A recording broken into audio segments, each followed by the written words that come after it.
We started dating very quickly, and everything was perfect. Passion, trust, understanding. I spent all my free time with her. We practically lived together.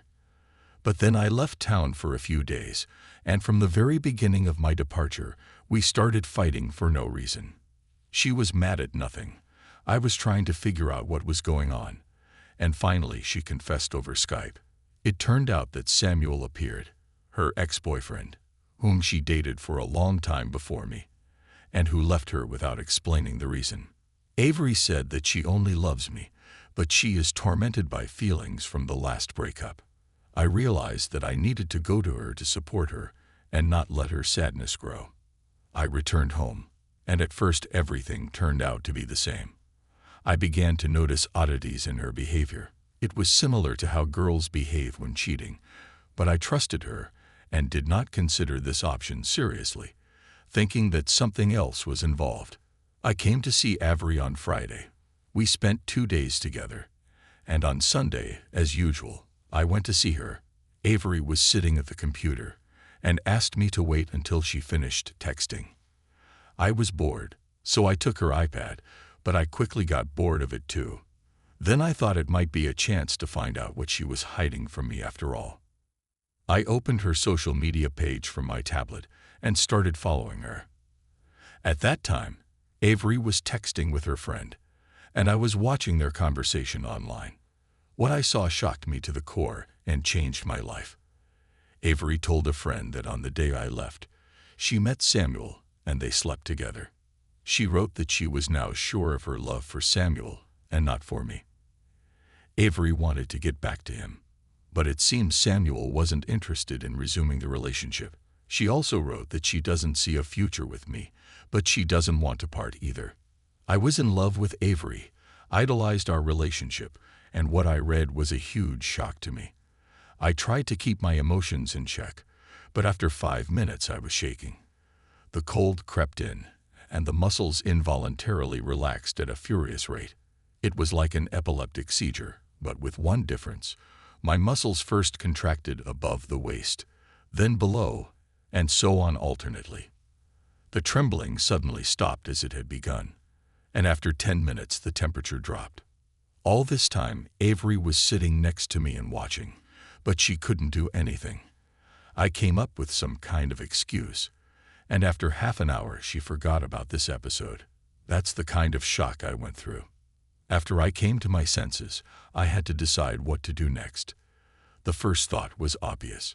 Since the next morning I was going to travel to another city again, where Avery's ex-boyfriend lived, I decided that it was necessary to meet with him.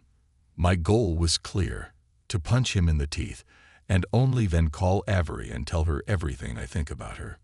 I foresee that many will ask the question, what does he have to do with it? I will answer. I am not a supporter of the term acted like a real man and similar definitions. Moreover, I am convinced that they were invented only to make it easier for women to control us.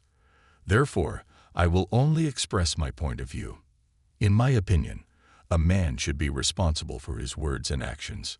Personally, I have a firm principle. I won't sleep with a girl if she has someone else. I just won't, and that's it. I don't even think about anything.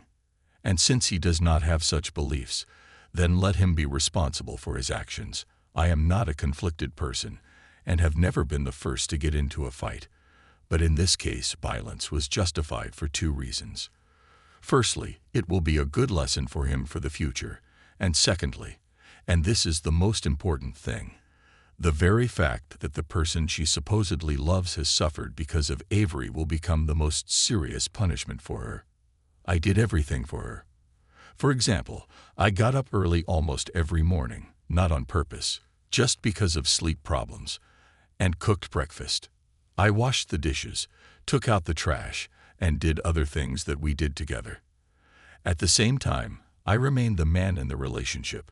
I paid most of the expenses, supported her, went to clubs with her that I was not interested in at all. I'm not bragging, it just happened that way.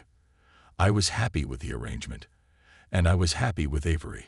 All the unpleasant things did not cause me discomfort. Before the betrayal, Avery was different. But since our last meeting, the tension in the relationship has been growing. Suddenly, Avery asked with barely noticeable uncertainty, "Can I ask you a question?" I tensed up, but still replied, "Of course." Then she said, "Where do you see yourself in 6 months?" At first glance, this is an ordinary question, but I heard something more in it. Avery wanted to test my reaction. If I had responded in kind, it would not have been difficult for her to end everything between us. But I already had other thoughts on this matter, and I decided to improvise. She knew that I had never made plans for the future before, even with a girl I had been dating for 3 years. It was atypical for me. And I began to answer her question. I said that I see the future only with her, that I dream of finally moving in together, and that I want to raise my future children only with her. I saw something like emotion flash across her face, but the conversation continued. We talked about different things, about what is more important, to love or to be loved. We talked supposedly hypothetically, but she was constantly thinking about her ex. I felt it, and specifically gave such answers to convince her that she would not be happy with him. An hour and a half of conversation, and finally we moved on to the most painful topic. I told Avery that I guessed her desire to return to her ex. She did not deny it. Then something incredible began. I felt that my only goal was to convince her that she would not be happy with him, that their relationship would fall apart again. It was one of the hardest conversations of my life. 5.5 hours of intense dialogue, where intelligence and emotions intertwined. I was calm and cool-headed, but Avery ignored all my arguments for a long time. I tried different approaches, and finally, with the help of probability theory, I managed to prove my case. I didn't just get her to agree with me. I really convinced her. For the rest of the evening, Avery behaved as if nothing had happened. She was gentle with me, as if she wanted to make amends, but in her eyes I saw not only tenderness, but also deep confusion. I understood that she needed time to digest everything she had heard. Avery slept at night, but as I said, I couldn't sleep. I took her tablet and read the new correspondence with my friend again. Avery wrote that she did not tell me everything about the betrayal. She left out some points. She wrote that I talked to her calmly, that I was a good psychologist, talked to her as a psychotherapist. She also wrote that I really convinced her that she didn't need an ex, and now she wants to be with me again. On the one hand, it was my victory, but at the same time, I knew perfectly well that she would stick to this position only in one case, if I was constantly around. And physically it was impossible, because I was leaving in the morning. Avery was gentle with me again and promised that she would never communicate with her ex again. By the way, I'll explain for some listeners. I couldn't just leave. I'm sure many people will understand that a girl's quirks are not a reason to lose your job, studies, or anything else, letting your life take its course. The next week was a difficult test for me. We talked regularly, corresponded, and called each other. But now I began to play on her feelings myself. Sometimes I accidentally threw out phrases that infuriated her, exasperated her, made her nervous. And sometimes I turned into the perfect angel, a guy who cares about her feelings and wants to be the best for her. It was a kind of psychological testing. It was hard for me emotionally, but the result was obvious. She closed herself in again, spent more and more time playing games, drank a little alone, returned to the state she was in before our relationship. One day, Avery told me that she was painting, and when she showed her creativity, it became quite clear to me that she was depressed. I regularly asked her uncomfortable questions to help her open up, to tell the whole truth, but she lied all the time, and she did it just admirably.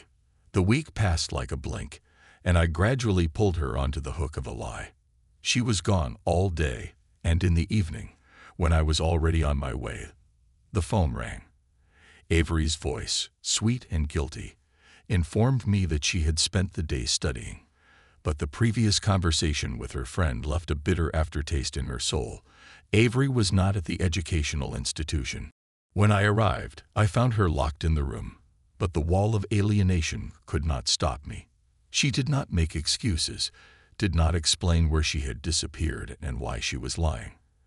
That evening, I behaved atypically, like a reborn person.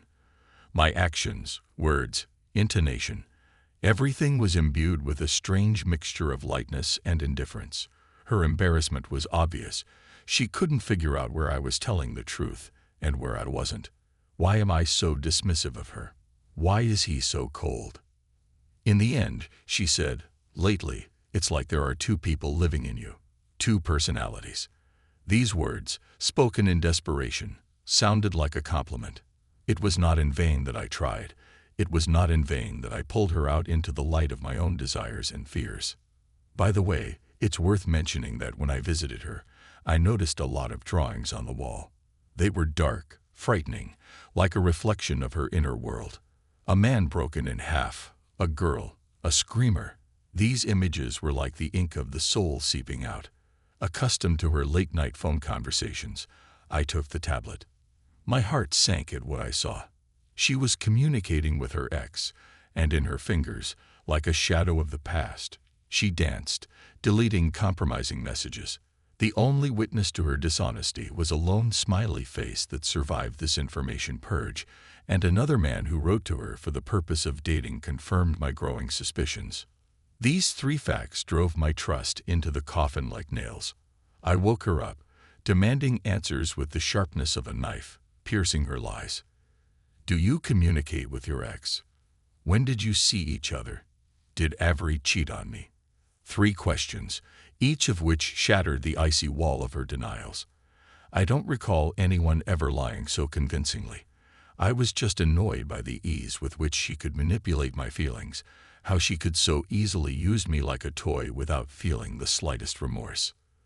The next morning, I packed up my things and left, leaving a void behind me. I'm not coming back anymore. We didn't talk for a couple of days, and then we broke up under a stupid pretext, like all failed relationships. There are 2 unfinished moments left. If I accidentally meet her ex, the chances are good, then I'll still punch him in the face. And the second, most important thing. After some time, I will make a video blog, and one of the videos will be dedicated to telling this story. I will not give details. I will just tell you that you can justify any lie if you prepare for it.